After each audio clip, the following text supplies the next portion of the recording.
Hello everyone, this is Anisha Sharma, intern at LexClick and Company. I'm also a fourth year student at Modi University. In this video, I'll be dealing with the Factories Act of 1948. I'll be telling you what is the Factories Act of 1948 made for, what are the provisions that it covers. I'll be also telling you what are the rights that are given to an employee or a worker of a factory according to the Factories Act of 1947. Also, a disclaimer for the video. This video for LexClick and Company does not solicitate, promote or advertise any kind of advertisement for the firm. It is only for educational purposes and it is in accordance with the rules as established by the Bar Council of India.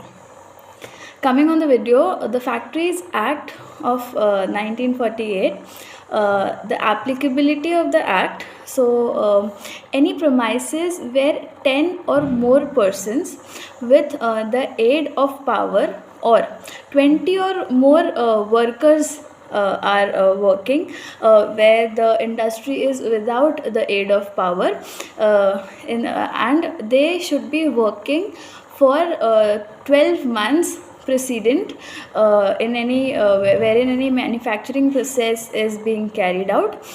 If this criteria is fulfilled, then the Factories Act of 1948 would come into force and would be applicable.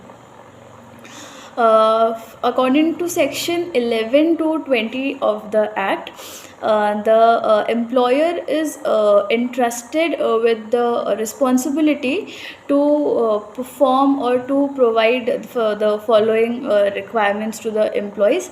He should provide for cleanliness and a proper mechanism for the disposal of waste. He should provide for ventilation, for temperature, dust and fumes. There should also be there should not be overcrowding as defined under the act. Artificial humidification and lighting should be provided to the workers, and also drinking water and spittoons should be made available to the workers working in the factory. Section 6 of the Act talks about registration and renewal of the factories. So, the Chief Inspector of Factories is to be submitted with the prescribed form and fees, and then he can do the registration and renewal of the factories. The safety measures that are provided under the Act for the workers are such as there are provisions for people who are working near the running machinery. There are provisions for employment of prohibition of young children and near dangerous machines. There also striking gear and devices for cutting power off. There are provision for safety measures for there. Also, self-acting machines are defined under the Act, and safety provisions for that. Casing of new machinery is another provision that is provided for the safety of the workers. Prohibition of employment of women and children near cotton openers is provided under the Act. Also, hoists and lifts is to be taken care of by the employer. Working hours, spread overs and overtimes of adults.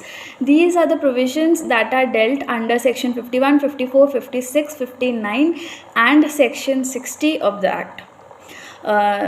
Talking about the weekly working hours, it cannot be more than 48 hours per week. Employer should not engage any worker for more than 48 hours in a week.